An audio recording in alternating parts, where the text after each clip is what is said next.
There once was a young girl who saw the world differently. While others spoke in words and sentences, she thought in pictures. Vivid, flashing images that danced and connected in ways she couldn't even explain. Her mind was a kaleidoscope of patterns, textures, and sounds. And to the world around her, she was a mystery. Born into a time when little was understood about a mind like hers. She faced harsh labels before she could even form full sentences. Doctors suggested she might never speak, and experts advised her parents to have her institutionalized. They said she would never have a normal life. They said that she would never contribute. They said that she would always be trapped in her own world. But her mother believed otherwise, and so did the fire burning inside of her. Her early years were marked by isolation and misunderstanding. Schoolyards were battlegrounds where she fought unseen wars of sensory overload, teasing, and rejection. Every fluorescent light buzzed too loudly.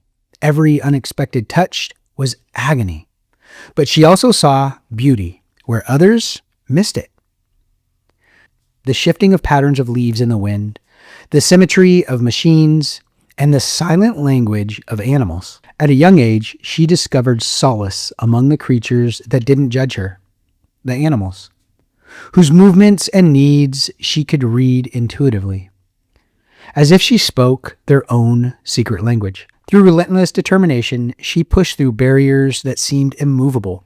Speech therapies, brutal social lessons, and endless, painstaking work to decode the world that didn't understand her. Her mind was just wired different. Not wrong, different.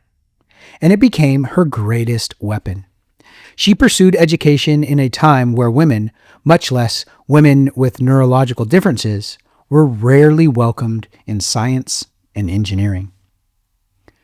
She revolutionized an entire industry, designed more humane systems for livestock that respected the way the animals actually lived. She imagined curved chutes and quiet pens, designs born not from textbooks, but from the vivid blueprint flashing through her mind. At first, the industry scoffed, a woman, an outsider, but she slowly, undeniably, let her work speak louder than their prejudices. Her designs are now used in over half of the cattle processing facilities in North America. She didn't stop there. She became a leading advocate for the neurodivergent minds, urging the world to see beyond the labels and into the limitless potential of differently wired brains. In books, lectures, and interviews, her voice, once thought unlikely to even exist, became a guiding beacon for millions. The girl who thought in pictures, the girl who spoke a language of animals, the woman who refused to accept the limits the world tried to put on her, is none other than Temple Grandin. Temple's story isn't just about overcoming. It's about transforming the very definition of what it means to be different. Your mind and your story isn't broken. It's brilliant in the way the world may not yet understand. What society sees as an obstacle might actually be your greatest gift. The question isn't, will the world accept you? The real question is, will you dare to share the extraordinary way you see it? Because somewhere out there, there's a life only you are equipped to change. Just like she did, and just like you can. Welcome to the Mental Health Janitors, where we help you clean up the mess in your head.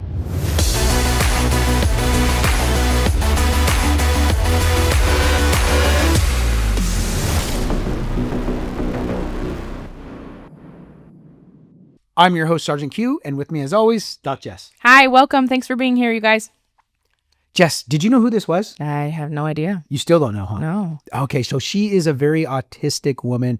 She's probably in her mid to late 50s right now. Oh, cool. And so think about, she grew up a decade before me, probably 2 decades before you, back when the whole women's lib movement was just happening, Yeah. and being neurodivergent isn't something that was commonly known or Yep. understood. They just thought that these people were dumb and they would lock them away in institutions or kind of hide them away in families. Nobody knew how to communicate with them, thinking that their brain was broken somehow. And she broke all of those stereotypes, and she really did revolutionize the way that we manage cattle. We get higher production in cattle farms, less attrition when it comes to moving the cattle, and it's more humane the way that she designed these things. That's and she got amazing. so much pushback. Think about these roughnecks, the Yeah. cowboys, Yeah. and then now you have this autistic woman coming in who she doesn't really understand how to communicate emotions well. And she's just very blunt and to the point, and it was very off-putting to these men, but she was right. And it was really, really incredible. I actually got to speak to her on the phone. No way. I read an article about her, and then I found a book, and then I eventually found a little mini documentary they did on her. And I was so fascinated by it that I tracked down through her foundation and was able to get a 15-minute phone call with her a couple of years ago. It That's was really so cool to talk to her. Literally a living legend. Yeah. Yeah. That's very really cool. Yeah. Yeah. And like today we're going to talk about how we grilled. Sorry. Yeah. So, and today we're going to talk about how we build grit and mental toughness. All right, she's And- perfect for this. Yeah. The amount of mental toughness and grit that she had to put to the plow to get all of these things accomplished is nothing less than legendary for sure. Yeah, so if you haven't heard of Temple Grandin, check it out. There's a bunch of articles written about her right now, a bunch of research that she has done. So she's authored a ton of research in the cattle industry, and she really changed the way that you get food onto your plate. It's been amazing.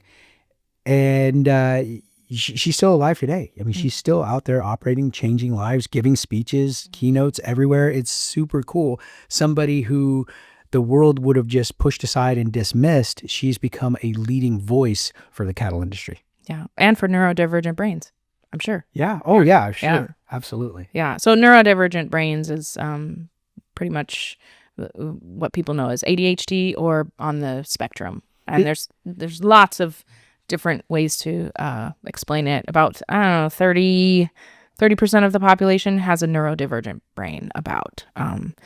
And we can do a lot of digging and talking about that in another episode or another series, because it's very real, and it's very mistreated and mislabeled and misdiagnosed and mismanaged with medication, all of that. So stay tuned. We will do a series on the neurodivergent versus neurotypical brain. And what I see a lot on social media is people using that as an excuse to why they have bad behavior or why they can't do things. Yeah.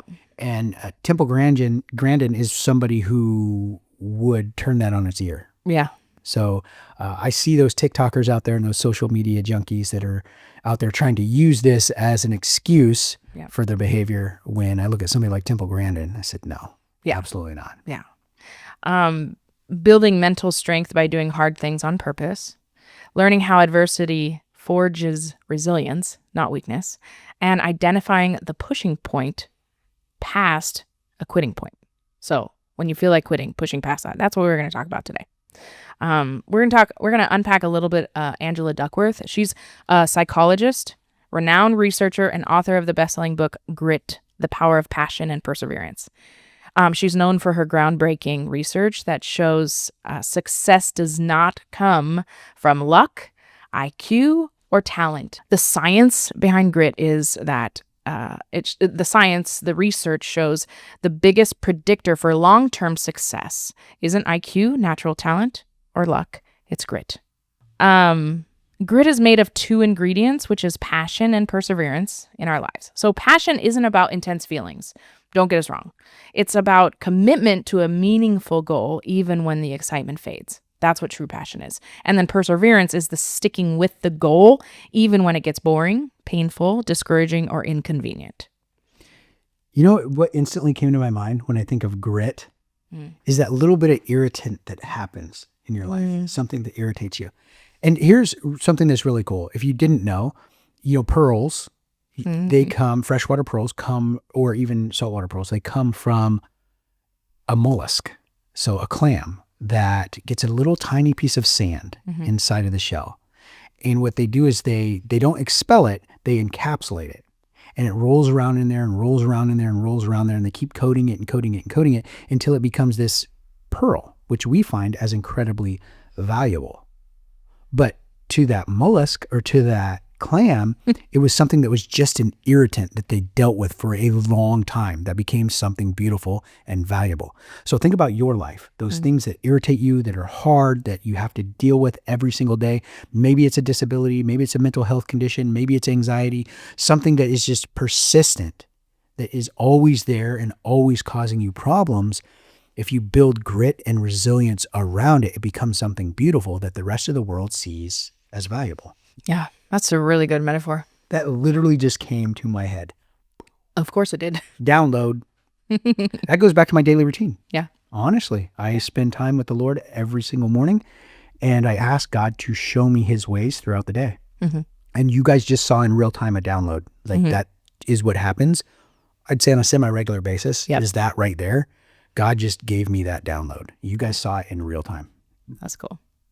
So in Duckworth's studies, she found that gritty people are willing to fail, look foolish, and even suffer setbacks because they believe the goal is worth the cost.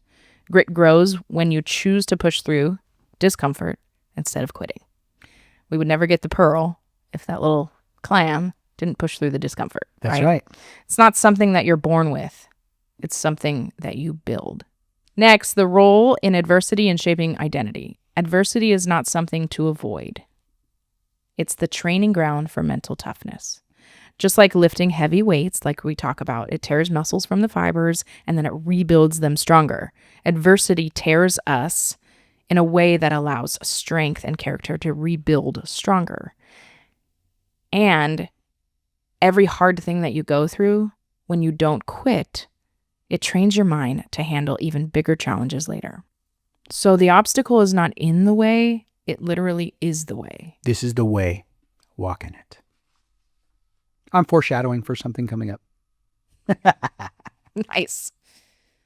Okay, so some key skills to develop for this week is self-discipline, which we talk about 98% of the time. 99% of America lacks self-discipline. I even lack it. Yeah. And I talk about it all the time. Yeah. So showing up even when you don't feel like it, right? Motivation doesn't ever come first. Action and then motivation follows. So stop waiting to feel motivated. So action. So in the brain, I'm going to break this down for you. In the brain, you have to do the task. When you do the task and you complete it, then your brain gives you dopamine. Dopamine is that chemical that makes you feel good. That becomes the motivation for you to do the next one. But you don't just get motivation. You have to do the thing. That gives you dopamine that becomes motivation to continue. Okay, go ahead. Yes, perfect. And then you also have to have the courage to face failure, okay? Accepting that failure is a part of the pain, not proof that you should quit. Download that in your brain. Yeah. It's not proof that I should quit. It's accepting that it's part of the path to grow, okay? And then finishing what you start, resisting the urge to give up halfway through something. I challenge you to choose one difficult task and finish it this week, not based on your feelings, but on your commitment. A couple examples is waking up early every day this week, completing a workout every day this week. Check out day1challenge.com. It's going to walk you through exactly how to do this. Yeah. Facing a tough conversation this week, or staying off social media for 5 days. Maybe reading 10 pages of a self-help book every day. Pick one thing and stick with it just this week, and journal before and after how it made you feel that you stuck with it even when you didn't feel like doing it. And the verse that this reminds me of is Galatians 6:9. Let us not grow weary in doing good, for at the proper time we will reap a harvest if we do not give up. So grit's not just about work-life goals. It's biblical. And we're called to persevere because the good things God has for us, the harvest only comes if we do not give up. You know, the more I think about it, that clam reference is really fitting for this. Yeah. Because think about it. If that clam would have just expelled that little bit of sand, we would never have a pearl. It wouldn't exist. It's only because it endures that hardship and copes with it and keeps it for the long term that we even have that little gem, that pearl. And you know, there's whole YouTube channels and TikTok channels that are dedicated to people just opening those things up, just watching people open them up. I know. I know. Isn't I that watch 'em. crazy? Like, here's the thing. This is how this works. I didn't know this. It's almost like QVC, where you will bid on these lots. So they'll have these lots, and they'll be in buckets of water, and you'll bid on like whatever bucket of water you want, and they're all on there on the screen. You bid like, I want number 517, and so you bid, you get the high bid. They pull 517 out, and then the person that you watch them open this up, they cut it and they open it right there, and they show you all the different pearls and talk about them.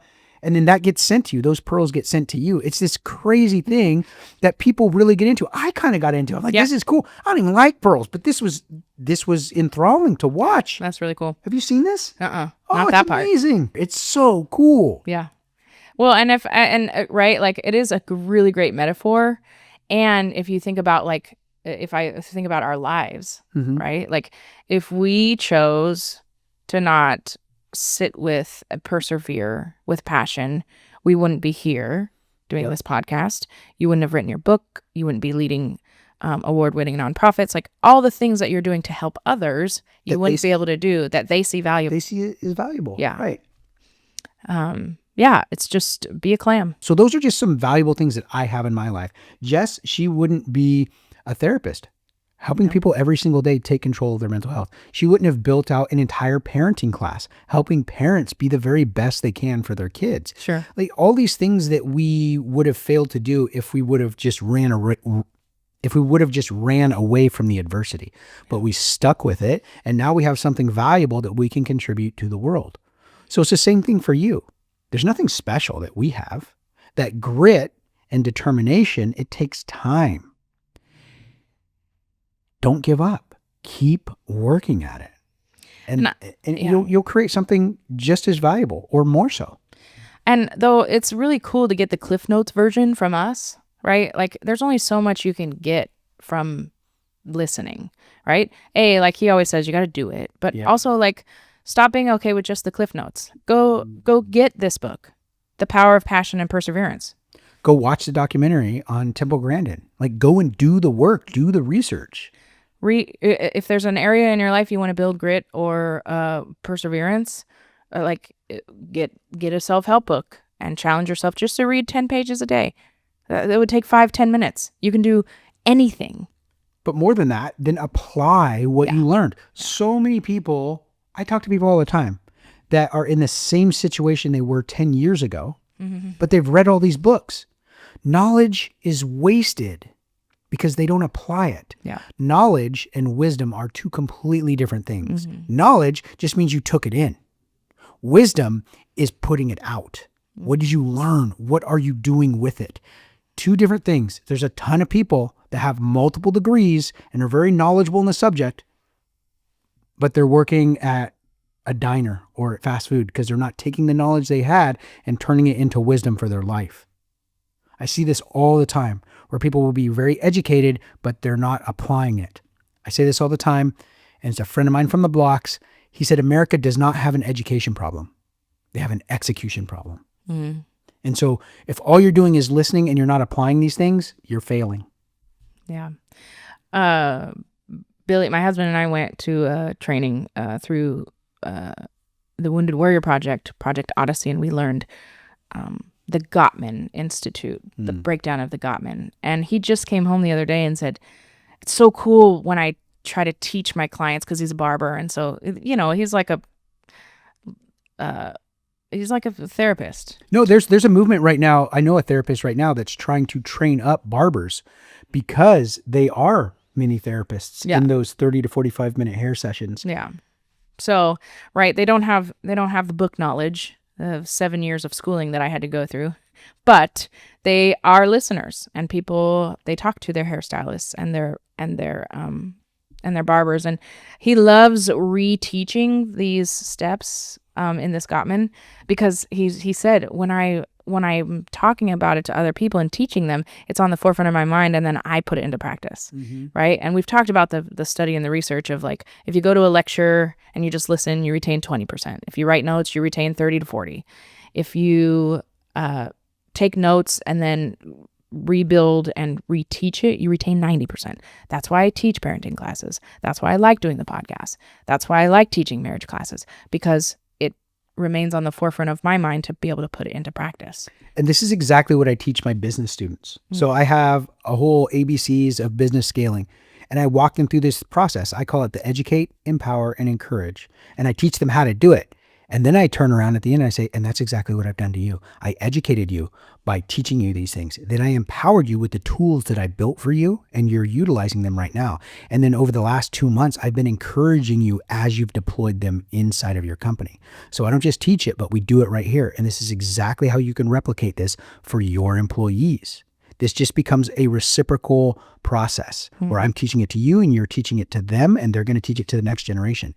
That's exactly how I designed my whole course to operate, is exactly on that principle right there. Yeah, cool. Well, you guys, as always, if you liked any of the content, please click the like button, subscribe, and share any of these videos, all of these videos with your friends and family. As always, we want to educate, empower, and encourage you on your mental health journey. For the Mental Health Janitors, I'm Sergeant Q. I'm Doc Jess. And we're out.